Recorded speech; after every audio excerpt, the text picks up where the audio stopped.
Hello.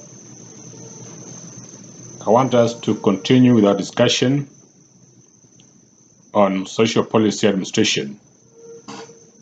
And today I want us to look at two areas. These are principles and methods of social policy administration. It is also an important area because the administration of social policy and ensuring its successful implementation and thereby achieving the objectives must be guided by certain principles. So these are some of the ones that we want to look at. Again, there are certain methods that social policy administrators employ in the discharge or in the implementation of a given social policy program. I want to welcome you to this discussion. One of the principles that is observed in social policy administration is the principle of purposefulness. And social policy is concerned with social agencies and helps them to achieve the objectives within the target community. It is a purposeful in the sense that it is specifically concerned with the identification of social objectives, their formulation, as well as implementation of programs. In terms of functions, the scope of social welfare administration encompasses three broader areas. These are restoration of impaired social functioning, provision of resources, and social and individual social and individual prevention of social dysfunction. In other words, social welfare administration does not deal with everything, but it focuses on a few areas as part of its specialization. And that is why it is purposeful. We have noted that one, it looks at how to restore an individual, a group, a community into a functioning state. Again, it may help in the provision of resources that are needed in society, in the community, or individuals or groups need to make them function properly. But more important, it also looks at how problems in society can be prevented, so that the work of social policy administrators is not just to come in when there are problems, but they can also establish or engage in initiatives that are designed towards preventing people from getting into social problems. For instance, it may carry out campaigns against alcohol and drug abuse purposely to ensure that people do not indulge in drinking and abuse of alcohol and therefore become addicts. It might also prevent or rather campaign against sexual immorality or practices that could endanger the lives of people by exposing them to lifelong medical conditions such as HIV/AIDS. And therefore, it might also campaign in terms of people observing personal hygiene so that people do not find themselves being subjected or prone to infections such as typhoid, amoeba, among other waterborne diseases. So it also engages in prevention so that individuals do not reach levels that it becomes quite difficult for them to lead a meaningful life. The other principle that is observed in social policy administration is that one of resource utilization. It is clear that resources are always limited and their optimum utilization for maximum good becomes a necessity. It is based on this that social welfare administration requires optimum utilization of available resources. It is therefore the responsibilities of managers and administrators of social welfare agencies to ensure that resources allocated for program implementation are used properly and in a manner that's accountable to the taxpayers. Furthermore, it's also essential for social welfare agencies to earmark a certain proportion of the resources for survival without compromising their capacity to achieve objectives of the agency. In other words, agencies must always see to it that there are times that they may lose support either from the exchequer or from donors. And in that process, it is the responsibility of managers of welfare agencies to ensure that whatever they have, they utilize them well in order to have some reserves that they can rely upon when resources or when some of their donors pull out or when the exchequer drastically reduce what is allocated to them. That becomes important, and it is part of resource utilization. So resources at all times in the organization or in the welfare agency must be utilized properly. And certain safeguards must be put in place to show how they're utilized, and even sanctions meted against individuals that are thought not to have used resources at their disposal properly. Another important principle of social policy administration is the principle of professionalism. It's expected of social welfare administrators to observe high professional standards of practice and accountability and responsibility at all levels when discharging their responsibilities. Professionalism can also be enhanced through social welfare agencies recruiting professionally qualified manpower. This is important because certain functions or certain social policies, like those around health, law, and others, might require specially trained individuals.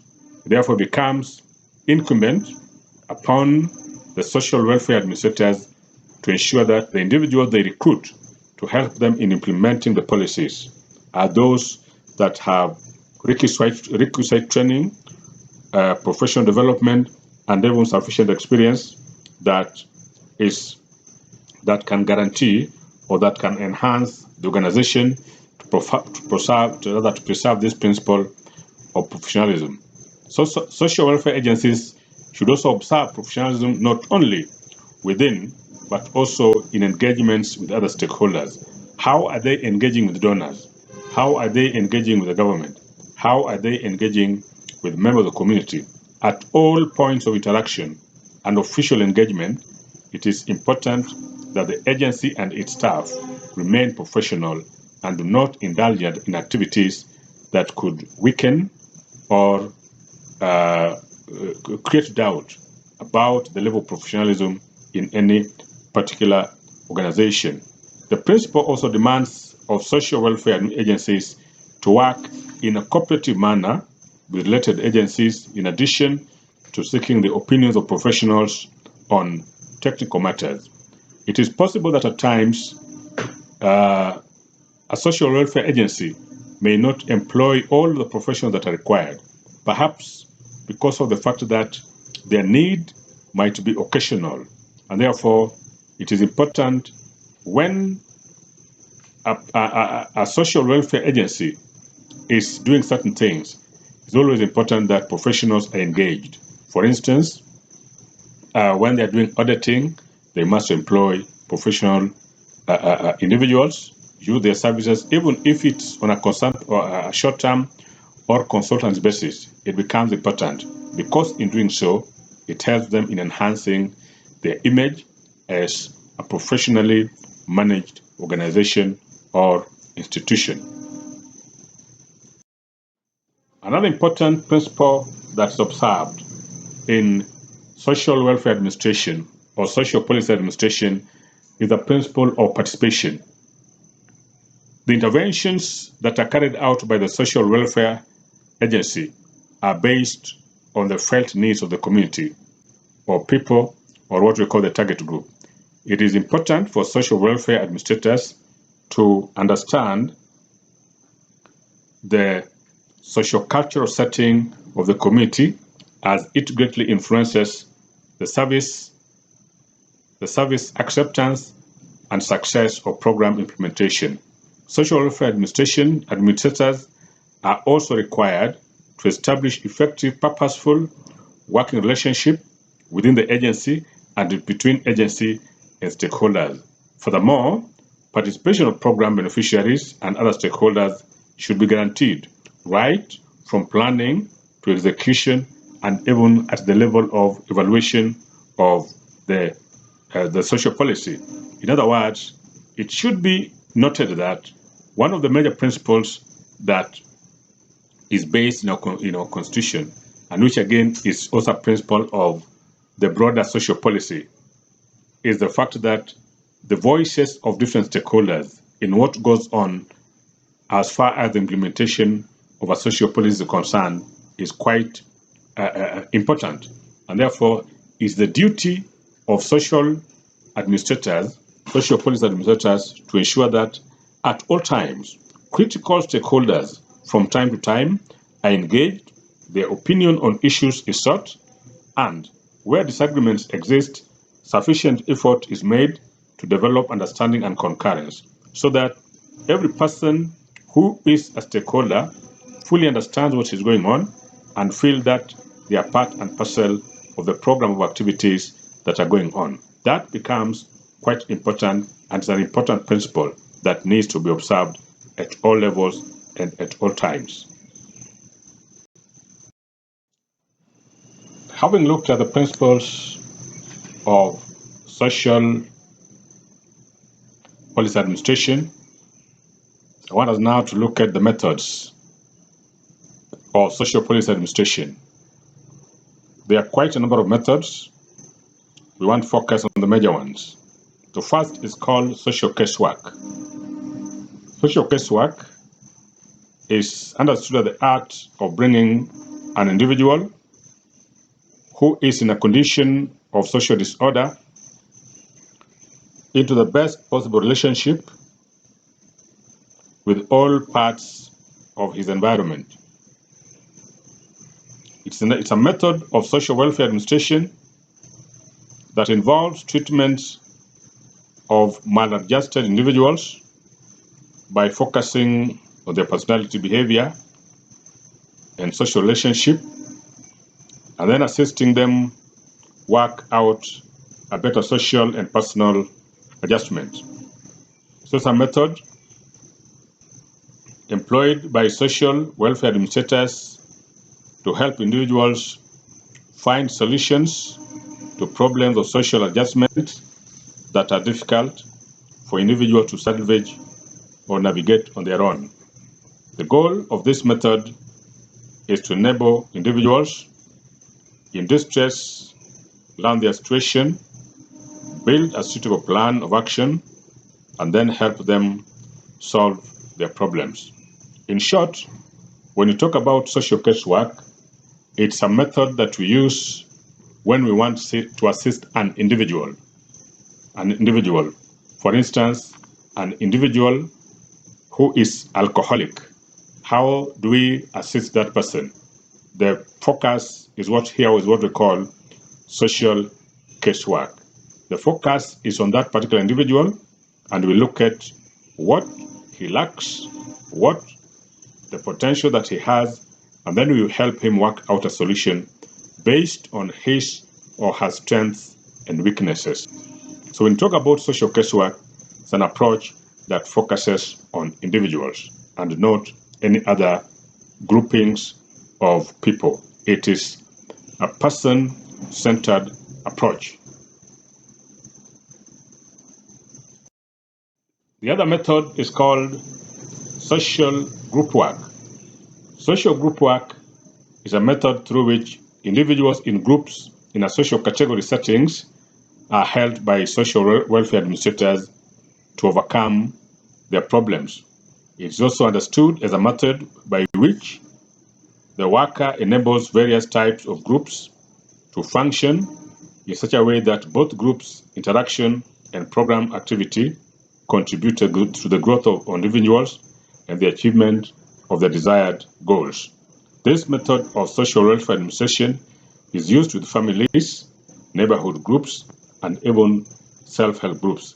The method is also used to improve the effectiveness of working of various committees which are part of social welfare administration. In short, when we talk about social welfare, when you talk about this approach, which we call social group work, the focus here is now to help groups. The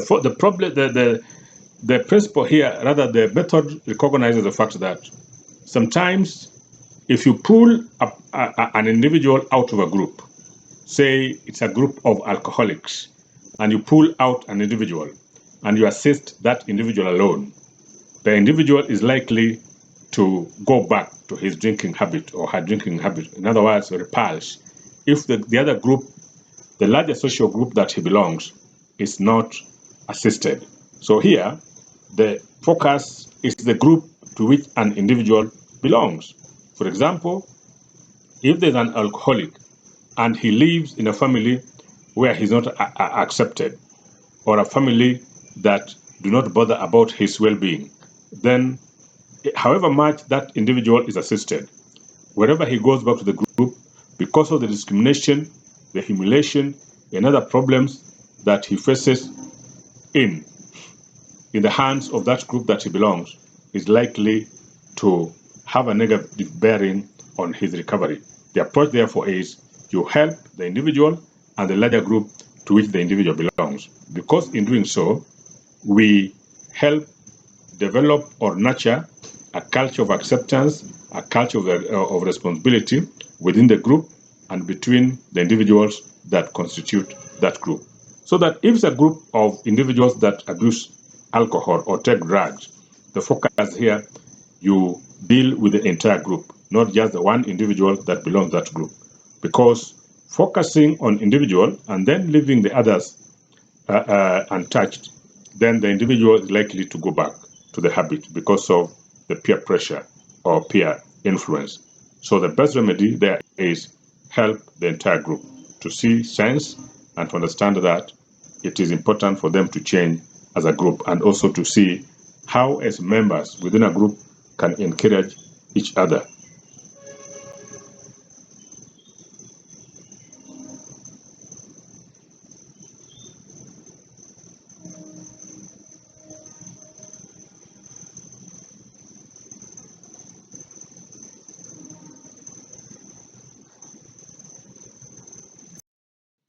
The other method of social policy administration is called community organization.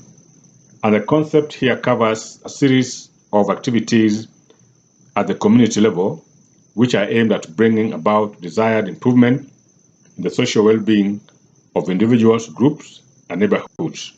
Community organization as a method of social welfare administration refers to a process by which a community identifies its needs, mobilize resources, establish collaboration for assistance, and then take appropriate actions to remedy the situation. It is used in resource mobilization and equitable distribution of services at the community level, improve linkages, and then coordination between the social policy and the community. The focus of attention in community organization is how to utilize communities' own strengths to identify and solve problems afflicting its members. Let's take the case of FGM, female genital mutilation, as a practice that we think something needs to be done. And instead of focusing on the victims, sometimes it is important to focus on the broader community, because it is perhaps communities' culture that is encouraging the practice. And therefore, for that particular culture to be rooted out or to be minimized, then the focus is the entire community. Because if you isolate an individual, you help that individual, then the individual goes back to the community, then the social pressures, the social cultural pressures within the community where an individual comes from will still have a significant bearing on his behavior, and in the long run, the individual is likely to go back to the habit for which he or she is being discouraged from. And therefore, the best approach in this case is you work with the entire community to understand its problem as a community, to mobilize resources within them, to identify how to go about it, and in that way, the community becomes the focus of attention. And when that is done, they also develop they become sustainable, and also they develop resilience, so that even when a person from outside, the change agent, leaves, it is still possible for the community to pull on resources and to form itself into a working group, which from time to time can help itself in terms of addressing the challenges and the problems that it faces as a community.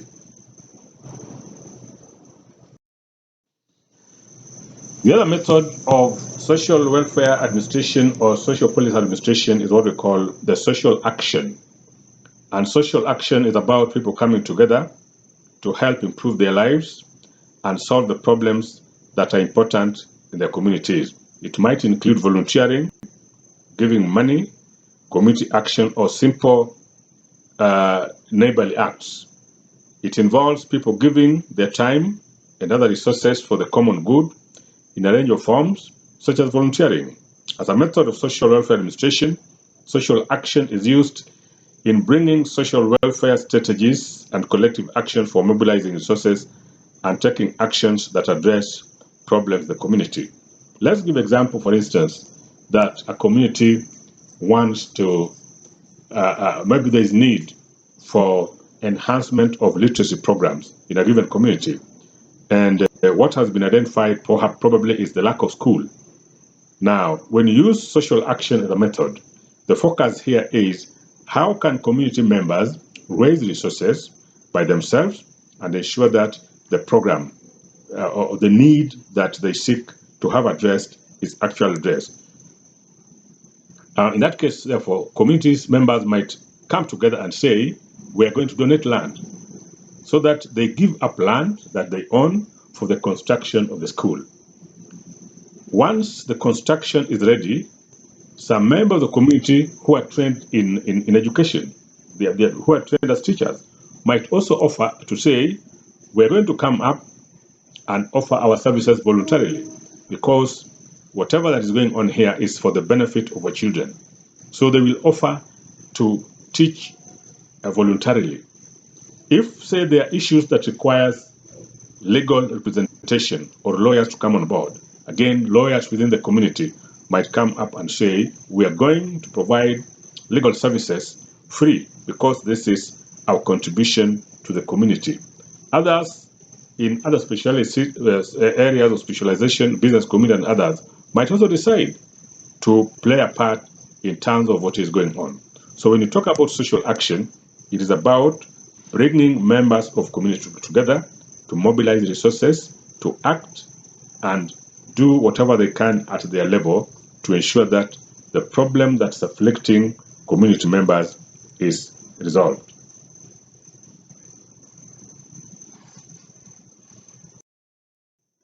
The last method of social welfare administration or social policy administration is what we call social work research. Social work research means conducting an investigation in accordance with the scientific method. The aim here is to build the social work knowledge base in order to solve practical problems in society.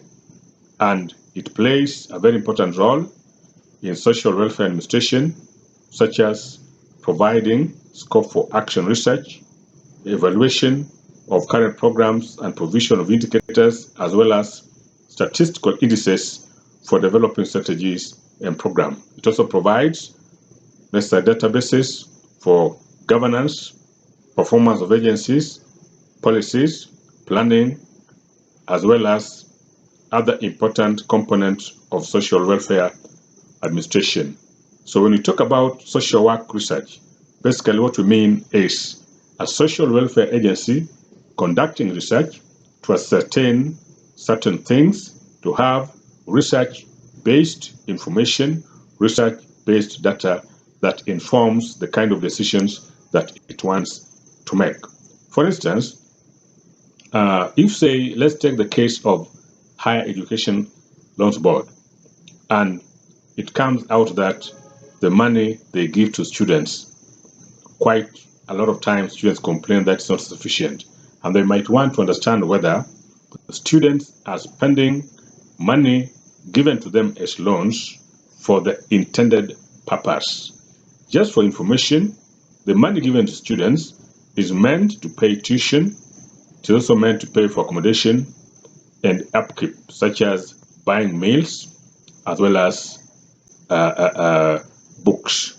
But is it possible that sometimes students extend the work of the money they are given to other areas that are not part of what is prescribed? So an agency might decide to undertake a study just to understand how are students spending the money allocated to them to support their higher education. So once that is done, then that can inform the kind of decision that it makes in future, either in terms of increasing what's awarded to students or finding ways on how to advise students so that they strictly spend what is given to them in areas that are properly provided for. At that point, I want to thank all of you for taking the time and just remind you we have looked at two things. We have looked at the principles as well as methods of social policy administration.